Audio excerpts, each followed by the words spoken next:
Management তো শুধু মুখস্থ করব আর পরীক্ষায় একটা ভালো মার্কস পেয়ে যাব, এই ধারণাটা আমাদের অসংখ্য শিক্ষার্থীদের মধ্যে আছে। তো এটা একটা সম্পূর্ণ ভুল ধারণা, এবং এই ভুল ধারণাকে রিপ্রেজেন্ট করার জন্য আমি বাবাউদ্দিন পড়াশোনা করছি ঢাকা বিশ্ববিদ্যালয়ের এফবিএসে, এবং বিগত 4-5 বছর আমি কমার্সের প্রায় লাখখানিক শিক্ষার্থীর একাডেমিক অ্যাডমিশন জার্নির অংশ হয়েছি। তো অনেকেই মনে করে হচ্ছে গিয়ে ম্যানেজমেন্ট সাবজেক্টটা হচ্ছে গিয়ে একটা মুখস্থ নির্ভর সাবজেক্ট, আমি এখানে থিওরিগুলো মুখস্থ করব এবং আমি একটা ভালো রেজাল্ট করব।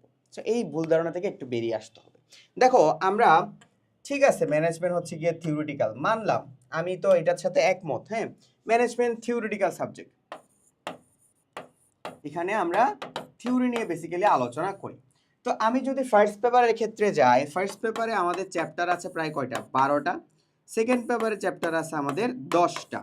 কিন্তু যখন তুমি এই চ্যাপ্টারগুলো পড়তে যাবা, এক্ষেত্রে তোমাকে বুঝতে হবে যে এই চ্যাপ্টারে সব কিছু তোমার যদি শুধু মুখস্থ নির্ভর হয়ে যায়, তুমি যদি এমসিকিউর ক্ষেত্রে বারবার যদি মুখস্থ করো বা সিকিউর ক্ষেত্রে যদি বারবার শুধু মুখস্থই করতে থাকো, মেন থিওরি পার্ট যদি না পড়ে থাকো, তাহলে তোমার এক্ষেত্রে ভালো একটা রেজাল্ট করা সম্ভব না। আমার এসএসসি লাইফে আমার যখন এসএসসি লাইফ ছিল, আমার সবচেয়ে ফেভারিট সাবজেক্ট ছিল হচ্ছে গিয়ে ম্যানেজমেন্ট। এই কারণে আমি ম্যানেজমেন্টের টিচার হয়েছি। হ্যাঁ, এবং বাংলাদেশে অসংখ্য শিক্ষার্থীকে অ্যাডমিশন এবং একাডেমিক পড়াইছি ম্যানেজমেন্টে। তো ম্যানেজমেন্টের ক্ষেত্রে দেখেছি ফার্স্ট পেপারের ক্ষেত্রে 12টা চ্যাপ্টারের মধ্যে সবচেয়ে ইম্পর্টেন্ট চ্যাপ্টারগুলো যেমন ব্যবসায়ের মৌলিক ধারণা, ব্যবসায়ের পরিবেশ, হ্যাঁ, অংশীদারি ব্যবসা, যৌথ মূলধনী কোম্পানি, হ্যাঁ, তারপর হচ্ছে ব্যবসায়ের আইনগত দিক, ওকে, নীতি নৈতিকতা। সো এই চ্যাপ্টারগুলো মোটামুটি সিকিউর জন্য ভালো রকম ইম্পর্টেন্ট। হ্যাঁ, আর ম্যানেজমেন্ট সেকেন্ড পেপারে যদি আমরা যাই, ব্যবস্থাপনার ধারণা, পরিকল্পনা, নিয়ন্ত্রণ, সংগঠন, হ্যাঁ, এগুলা থেকে মোটামুটি কোশ্চেন আসে সিকিউর ক্ষেত্রে। আর এমসিকিউর জন্য মোটামুটি সবগুলো চ্যাপ্টারই আমাদের জন্য ইম্পর্টেন্ট। সো এর বেসিস গেল আমাদের হচ্ছে গিয়ে সিকিউ এবং এমসিকিউ। কিন্তু আমাদের মধ্যে সবচেয়ে বেশি ভুলগুলো হয় কোথায় জানো? আমরা যখন এই চ্যাপ্টারগুলো পড়তে যখন যাই, আমরা জাস্ট গড়গড়ায় রিডিং পড়ি। এটা সম্পূর্ণ একটা ভুল ধারণা। শুধু রিডিং পড়লে তুমি ওখান থেকে কোর এলিমেন্ট বের করতে পারবে না। কি করবা দেখো, প্রথমত একটা সাদা পেজ নিবা। হ্যাঁ, সাদা পেজ নিয়ে ওই চ্যাপ্টারের নাম লিখবা।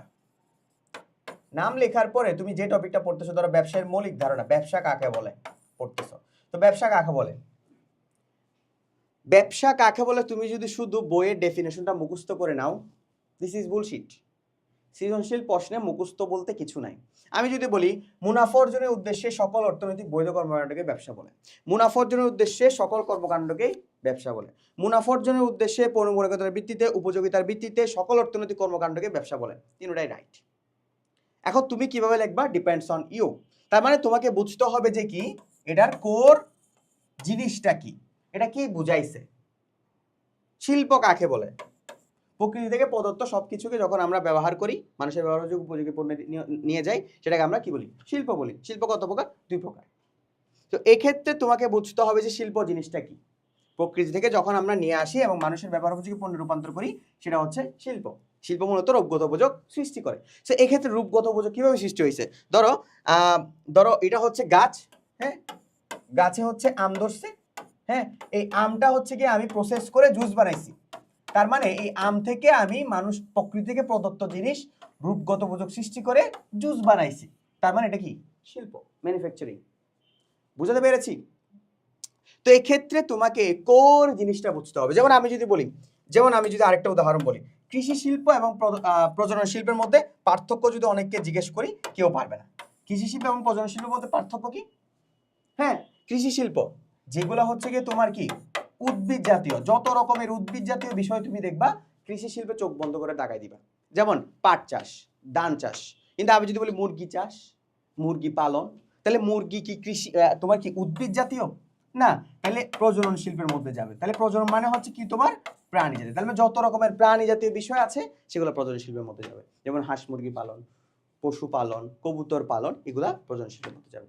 এই যে কোর জিনিসগুলো যতক্ষণ না পর্যন্ত তুমি বুঝবা না, তোমার ম্যানেজমেন্টে খালি মুখস্থ করে যাবা, ভালো কোনো ইমপ্লিমেন্টেশন আসবে না।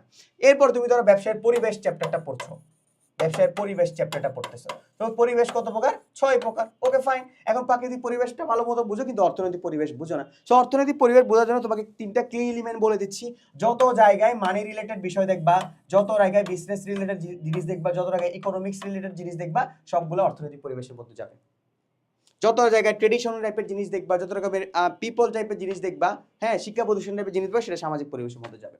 তাহলে এভাবে তুমি যখন পড়াটা পড়বা তোমার পড়াটা ইম্প্যাক্টফুল হবে এবং তুমি ওই পড়া থেকে একটা নোট কালেক্ট করে খাতায় লিখবা। এটা তোমার অ্যাডমিশনও কাজে দিবে, একাডেমিকও কাজে দিবে।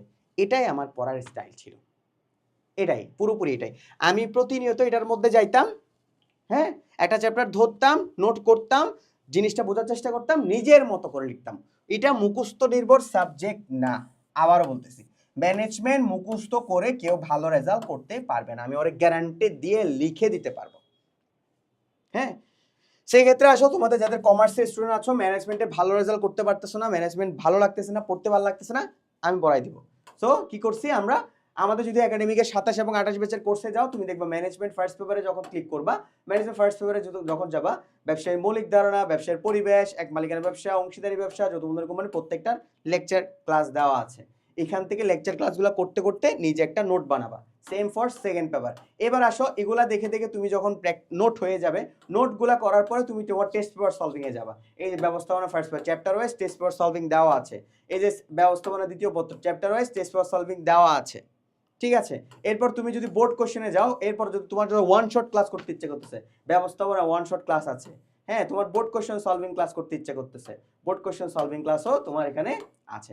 তাহলে ভাই আমি বলবো কেন তোমরা কি করতেছো না, মানে পড়াশোনার মধ্যে যাচ্ছ না।